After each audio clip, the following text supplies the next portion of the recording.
नमस्कार, news 24x7 India में आपका स्वागत है। मैं हूं आपके साथ नेहा।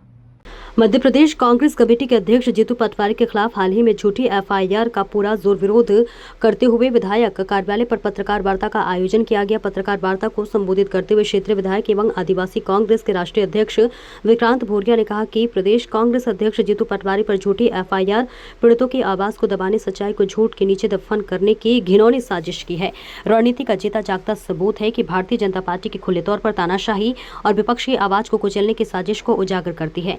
भाजपा का यह कृत्य लोकतंत्र के ऊपर एक प्रहार है जो कांग्रेस कभी बर्दाश्त नहीं करेगी। प्रदेश के मुख्यमंत्री मोहन यादव व भाजपा का यह कृत्य लोकतंत्र पर एक काला धब्बा है जिसे मध्य प्रदेश की जनता कभी भी माफ नहीं करेगी। उन्होंने मांग करते हुए कहा कि झूठी एफआईआर और तत्काल निरस्त किया जाए जो है जिला कलेक्टर एवं पुलिस अधीक्षक अशोकनगर की भूमिका की स्वतंत्र न्याय की जांच हो, पीड़ितों को न्याय दिलाया जाए और दबंग सरपंच पुत्र एवं उसके साथियों के खिलाफ कड़ी कार्रवाई की जाए। सरकार और प्रशासन राजनीतिक हस्तक्षेप छोड़कर निष्पक्षता से कार्य करे। कांग्रेस पार्टी हर ऐसे अन्याय के विरुद्ध जनता के साथ खड़ी रहेगी और संवैधानिक अधिकारों की रक्षा करती रहेगी। अन्याय और अत्याचार के खिलाफ लड़ाई लड़ रहे प्रदेश कांग्रेस अध्यक्ष जीतू पटवारी के साथ हम सब खड़े हैं। उनके खिलाफ की गई एफआईआर निरस्त नहीं की गई तो कांग्रेस को पूरे प्रदेश में आंदोलन के लिए होना पड़ेगा। पत्रकार वार्ता को जिला कांग्रेस अध्यक्ष प्रकाश रंगा ने संबोधित करते हुए कहा कि ये संपूर्ण घटनाक्रम राजनीतिक प्रतिशोध का परिणाम है। प्रत्येक कांग्रेस अध्यक्ष जीतू पटवारी प्रदेश में जहां कहीं भी अत्याचार और अन्याय हो रहा है वहां डटकर सरकार और प्रशासन के समक्ष आवाज बुलंद कर रहे हैं।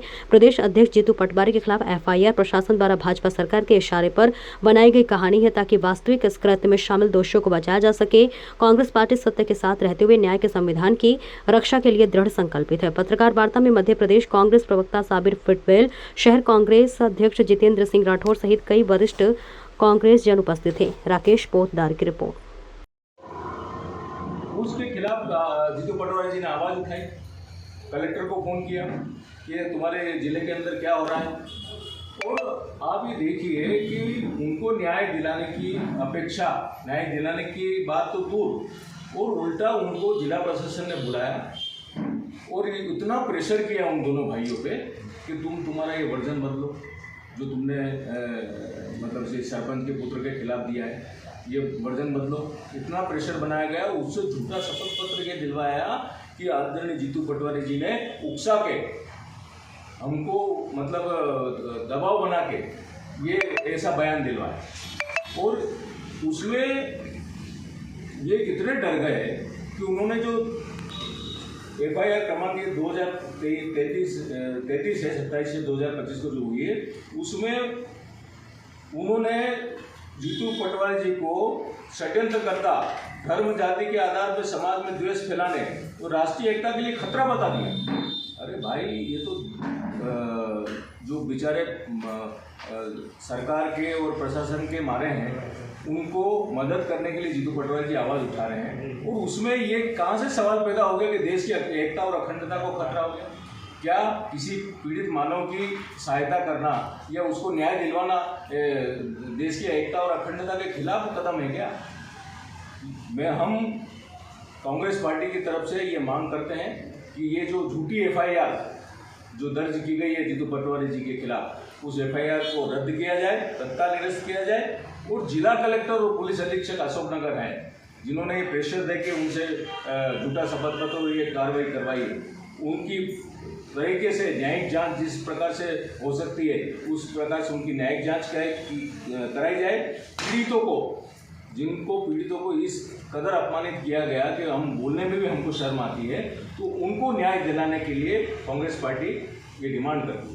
और आगे के लिए मैं हमारे अखिल भारतीय आदिवासी कांग्रेस के अध्यक्ष और झाबुआ के विधायक साथियों, मध्य प्रदेश में कानून राज बचा नहीं।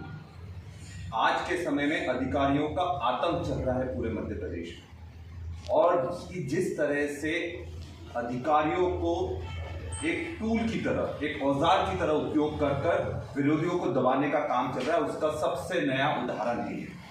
जिस तरह से जब शोषितों की आवाज़ उठाने के लिए उन्होंने जीतू पटवारी जी ने आवाज़ उठाई, पर उस आवाज़ को दबाने के लिए जो पीड़ित परिवार थे, इतना दबाव प्रशासन के द्वारा डाला गया कि उस दबाव में उनका वर्जन ही चेंज करवा दिया, उनका शपथ पत्र ले लिया। अगर प्रशासन को इतना डर नहीं था तो शपथ पत्र की आवश्यकता क्या थी?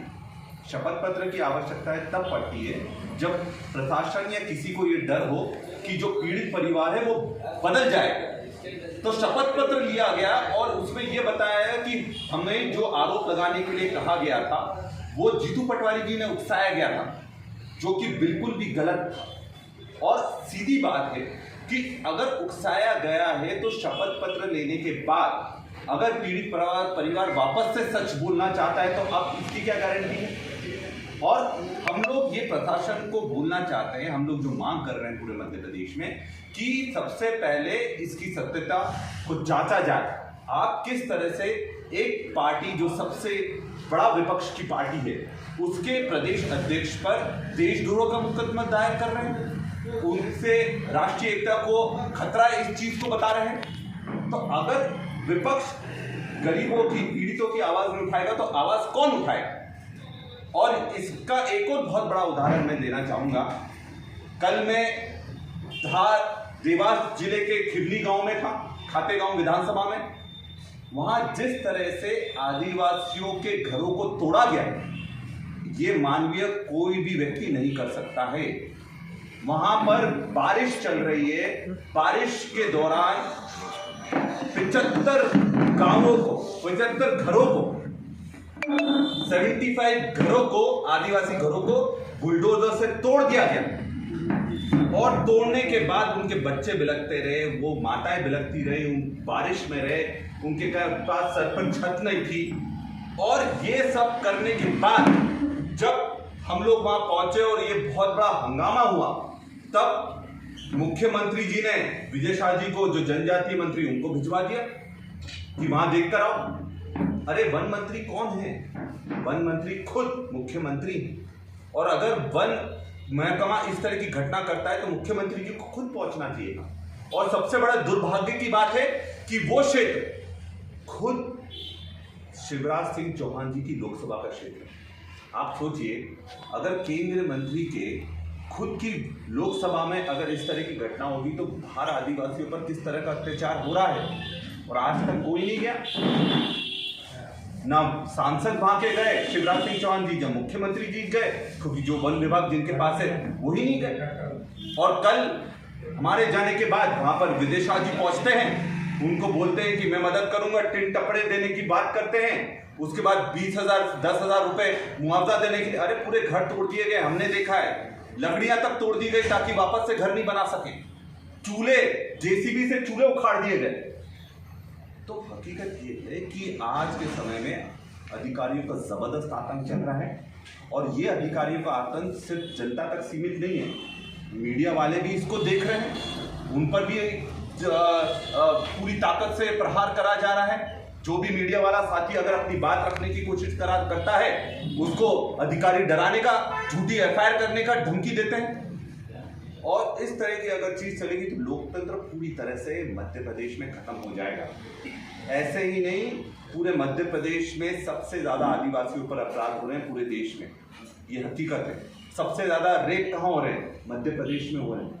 और हम लोगों को लड़ाई लड़ने के लिए पूरी ताकत से जमीन पर हम डटे हुए हैं, पर ये झूठी एफआईआर जिस तरह से जीतू पटवारी जी पर कर रहे हैं और दूसरे लोगों पर कर रहे हैं, इससे साफ होता है कि ये सरकार बहुत घबराई हुई है और इसके पास एक ही चारा बचा है, वो बचा है कि झूठी एफआईआर करो, गलत तरीके से जेल में डालो, गलत तरीके से भयभीत करो और अपनी जो भी मन मर्जी करना है वो करने का काम करो। मैं मुख्यमंत्री जी से ये अपील करता हूं कि आप अपने प्रशासन को, अपने अधिकारियों को काबू में करो, नहीं तो ये धीरे धीरे पूरे जो लोकतंत्र की व्यवस्था है उसको खत्म करने का काम कर रहे हैं। यहाँ तक कि ये सुप्रीम कोर्ट का आदेश था कि 15 जून के बाद कोई भी घर बारिश में नहीं टूटना चाहिए, ये आदेश है। उस आदेश की अवमानना भी होती है। तो साफ है कि अब अधिकारी और ये जो भाजपा की सरकार है ना सुप्रीम कोर्ट को मानती है ना किसी को मानती है, और हम लोग इसके खिलाफ लड़ाई लड़ते रहेंगे। और जो जीतू पटवारी जी पर ये गलत तरीके से एफआईआर करी गई है इसका पुरजोर तरीके से हम विरोध करते हैं। और हम अशोकनगर जिले के जो कलेक्टर हैं, एसपी को बर्खास्त करने की हम मांग करते हैं। और अगर ये स्वीकार नहीं करेगी तो बड़ा आंदोलन हम लोग करेंगे। कि कांग्रेस कोर्ट जाएगी इस एफआईआर को रद्द करवाने के लिए? निश्चित तौर पर हम कोर्ट जाएंगे और इसका एक और मैं उदाहरण देना चाहता हूं, क्योंकि ये बहुत सही सवाल पूछा गया है। आपको याद होगा कि जोबट में एक नाबालिग बच्ची के साथ बलात्कार हुआ, उसमें नाम किसका आया था? तत्कालीन जो मंत्री हैं उनके परिवार का नाम आया था। और उसमें यह हुआ कि जब हमने आवाज उठाई तो उसमें एफआईआर पॉस्को की धारा में जीतू पटवारी जी पर और मुझ पर कर दी गई थी। और ये तो अभी मैटर चल ही रहा है और इसको कोर्ट में हम लड़ाई लड़ ही रहे हैं। इस मैटर में भी हम लोग जो जीतू पटवारी जी पर अशोक नगर में फर्जी एफआईआर हुई है उसको कोर्ट में हम चैलेंज भी करेंगे और इसको क्वैश करने के लिए कोर्ट में अपील भी करेंगे।